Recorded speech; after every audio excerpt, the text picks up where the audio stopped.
Retirement के बाद आप हैदराबाद में रहे, आगा खान फाउंडेशन में रहे, या और आपने हुमायूं टॉम पे काम किया।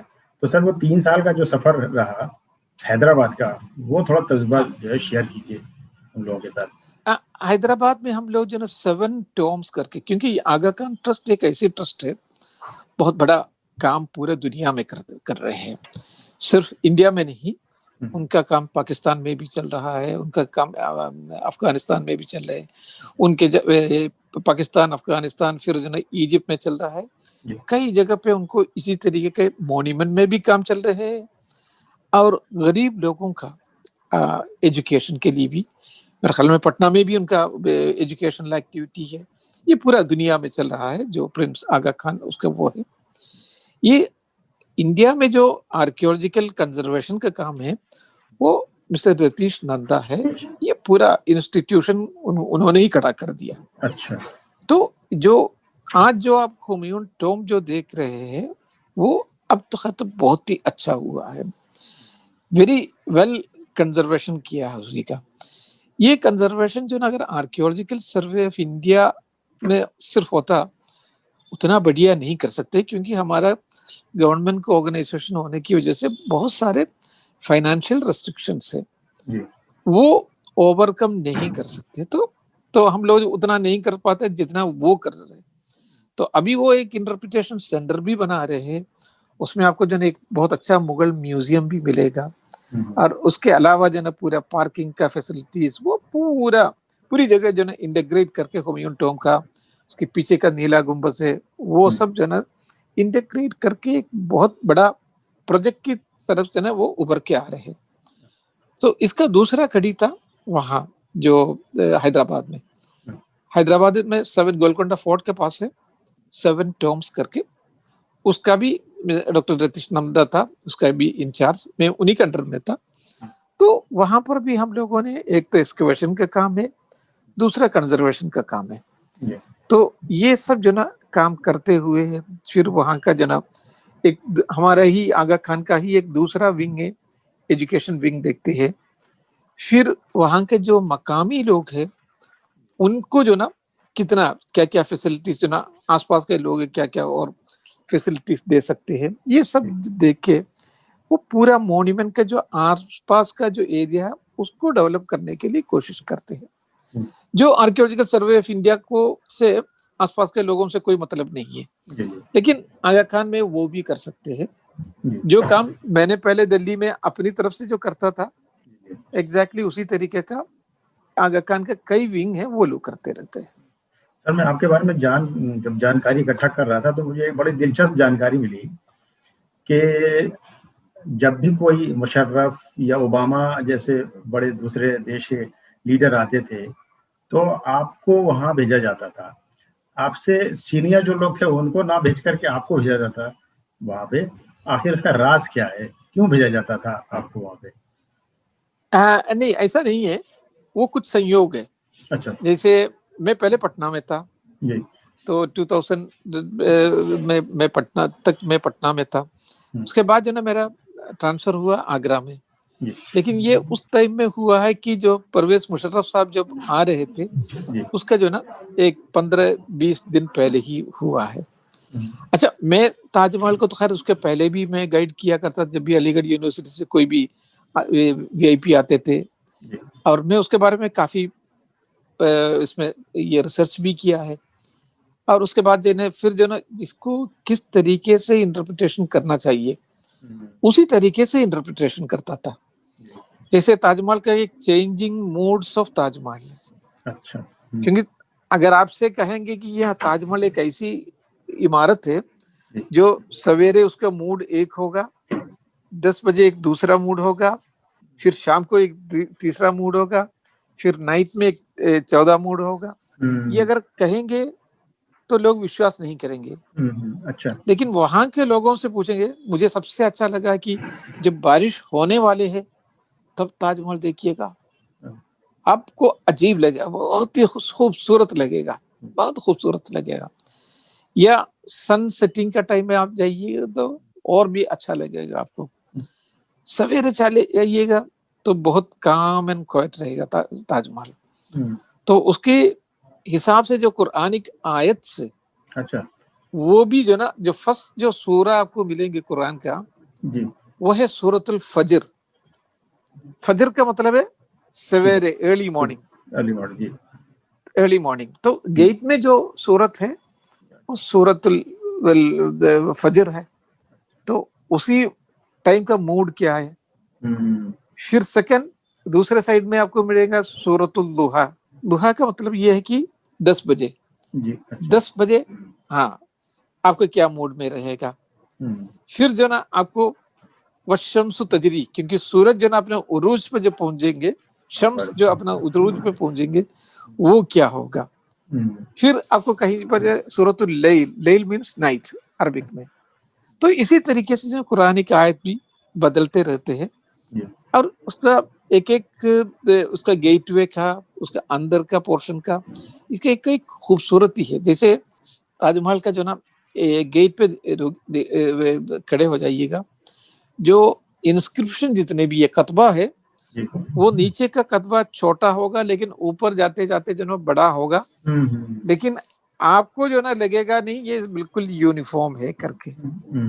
ये तो बिल्कुल साइंटिफिकली है, क्योंकि उसको जो ना, जो आपको जो ना ये विजुअल ये करेक्शन करने के लिए कातिब ने ही ये पहले समझ गया था कि ऊपर जाएंगे तो उसी, ये आपका इबारत जो ना उतना ही होगा। तो फिर जो ना ऊपर जाते हुए कि लोग पढ़ नहीं पाएंगे, लेकिन आपको जो ना बगैर मुश्किल जो ना आप इधर से ऊपर का भी पढ़ सकते हैं।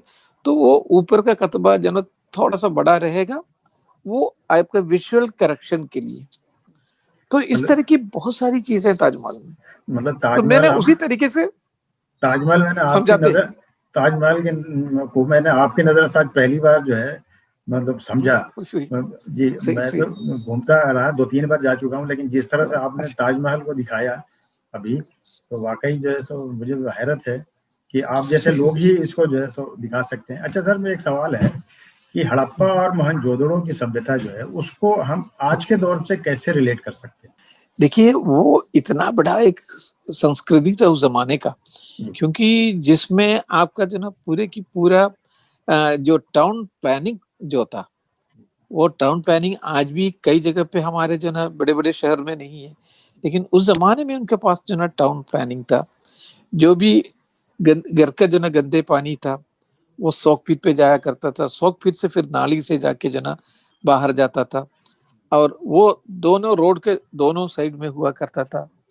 तो ये टाउन प्लानिंग का सिस्टम एक बहुत बड़ी जबरदस्त सिस्टम था, जो आपको जो ना मेसोपोटामियन कल्चर में भी नहीं मिलेगा, आपको पर्शियन कल्चर में भी नहीं मिलेगा, इजिप्शियन में भी नहीं मिलेगा, चाइनीज में भी नहीं मिलेगा।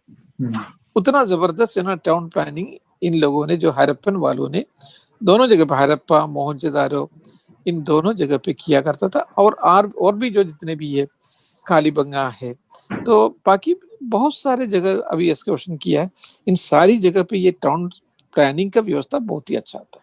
तो मतलब जो आज का जो यूथ है, वो हिस्ट्री जो सब्जेक्ट है उसको सोचता है कि या तो किसी कंपटीशन में हम इस्तेमाल कर सकते हैं, या फिर प्रोफेसर लेक्चरर बन जाए। बाकी वो हिस्ट्री को इस नजरिए से नहीं देख सकता कि आप जैसा भी देश में दुनिया में नाम कमाने वाला भी आदमी बन सकता है। तो जरा हमें बताइए कि ये आप जैसा आदमी अगर बनना हो हिस्ट्री लेकर के, तो उसको किस तरह से पढ़ना होगा, क्या पढ़ना होगा कि आप जैसा हिस्टोरियन बन सके, आप जैसा पुरातत्वविद बन सके? उसमें दो चीजें होना चाहिए। एक तो बिल्कुल पैशन होना चाहिए सब्जेक्ट के लिए, कि हाँ, ये तो खैर तो मुझे कुछ भी हो, क्योंकि ये काम आसान नहीं है। ये जैसे आप हिस्ट्री में रिसर्च करते हैं, उसी तरीके से आप इसमें कमरे में बैठिएगा, वो वहाँ सारे सुविधा आपको मिलेंगे। इसी तरीके की, या लाइब्रेरी में बैठ जाइए, आप ये काम नहीं कर सकते। इसके लिए आपको घूमना पड़ेगा।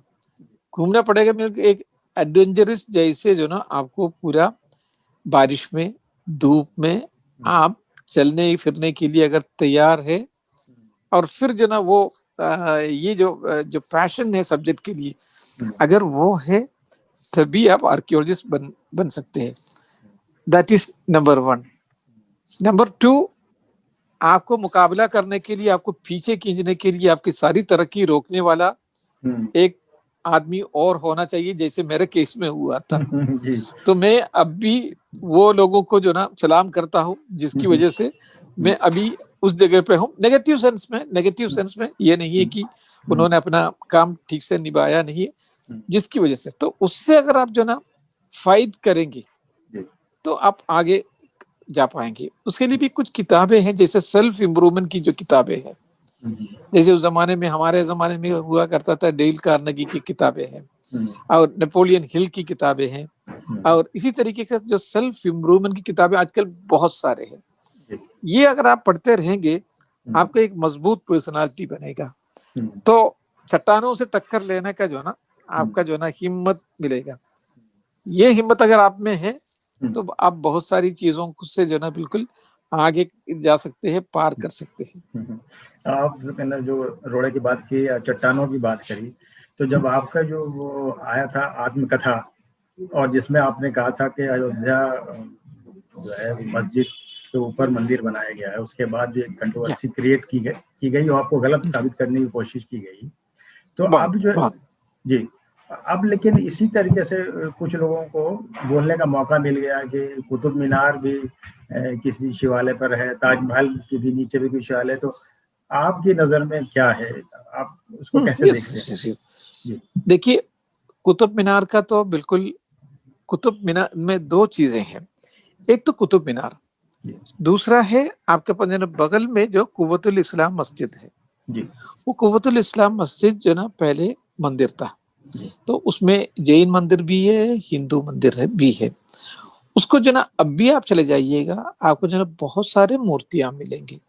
उस मूर्तियों को तोड़ के ही उन्होंने ये मस्जिद बना है, जो कुव्वतुल इस्लाम मस्जिद बनाया, वो बिल्कुल सही है, इसमें कोई शक नहीं है। उसके बारे में तो खैर तो बहुत सारे जो उस जमाने का जो किताबें, जो अरबिक वाले जो किताबें हैं, उसी में जो ताजुल मासिर करके किताब है, हसन निजामी ने जो लिखा है उस जमाने में, उस किताब में भी है, और मस्जिद के सामने जो ना एक कतबा भी है।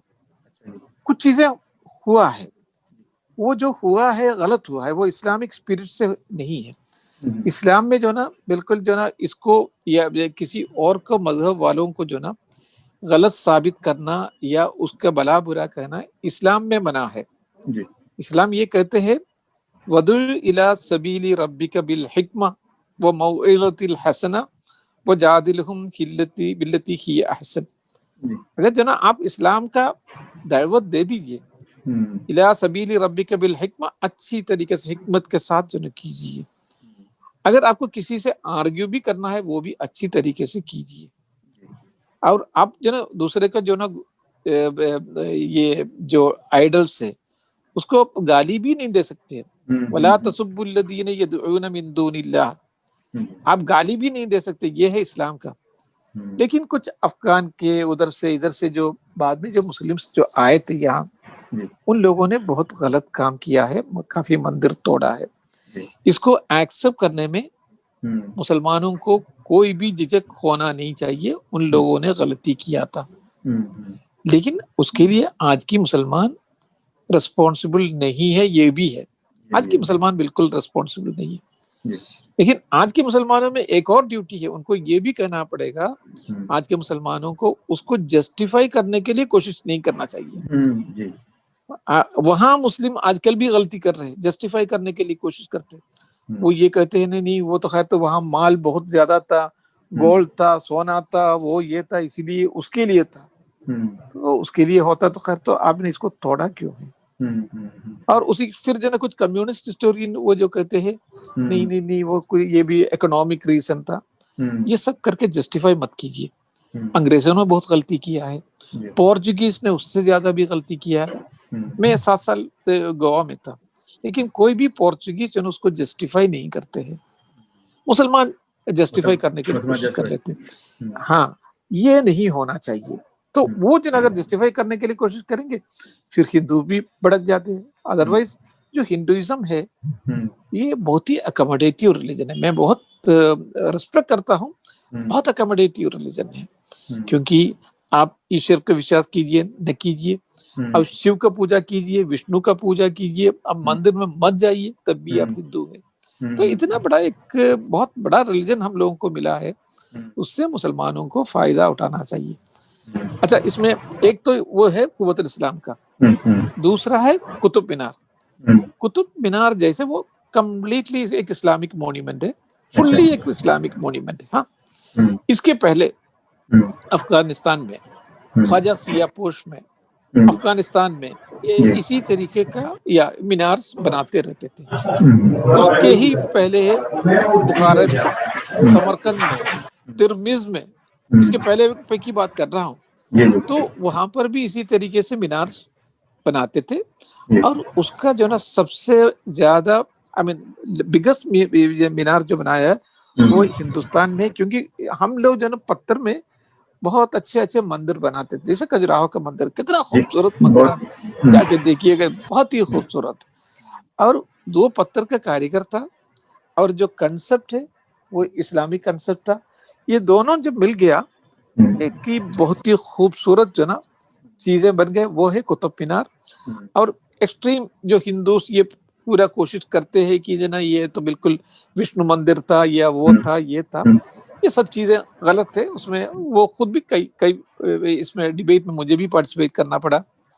या ताजमहल के बारे में अक्सर ये कहते हैं, ताजमहल, हाँ, वो ये तेजो महालया मंदिर है करके, मैंने इंडिया में मोर देन 100 मंदिर मैंने खुद जो ना इसको ठीक ठाक किया। मैंने अभी तक जो एक तेजो महालय करके, मुझे मालूम नहीं है कोई भी मूर्ति को मैंने अभी तक पूजा नहीं किया है, या मुझे उसके बारे में पता नहीं, किसी को भी पता नहीं होगा तेजो महालय। उसके बाद ताजमहल में है क्या? ताजमहल में एक तो मिनारेट है।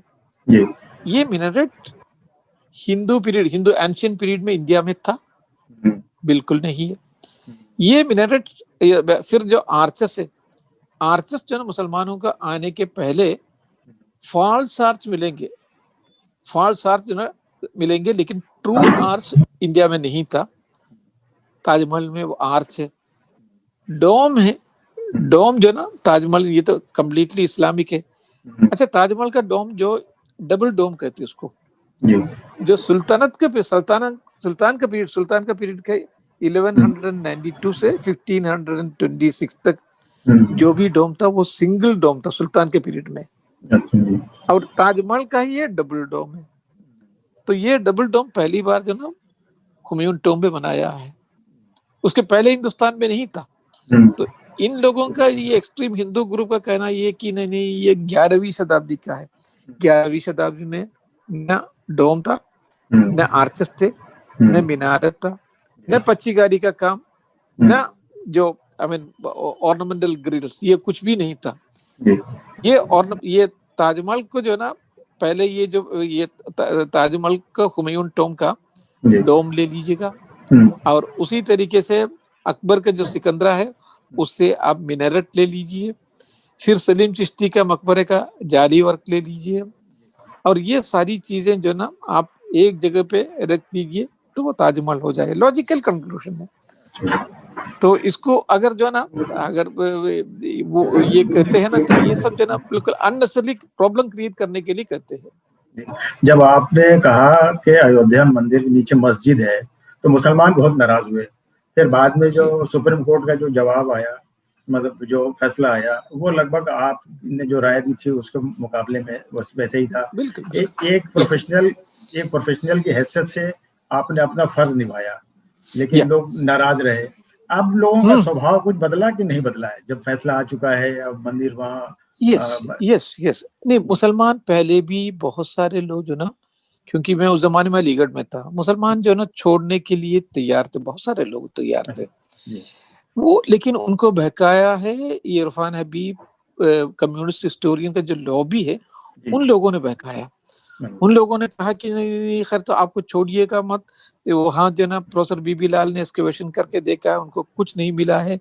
आप थोड़ा सा भी कॉम्प्रोमाइज मत कीजिएगा, कॉम्प्रोमाइज करेंगे तो फिर बहुत सारे क्लेम करेंगे करके, इसलिए मुसलमानों को इरफान हबीब एंड ग्रुप जो ना कम्युनिस्ट जो ग्रुप थे, उन लोगों ने गलत रास्ते पे ले गया और मुसलमानों को बहुत बड़ा कीमत चुकाना पड़ा।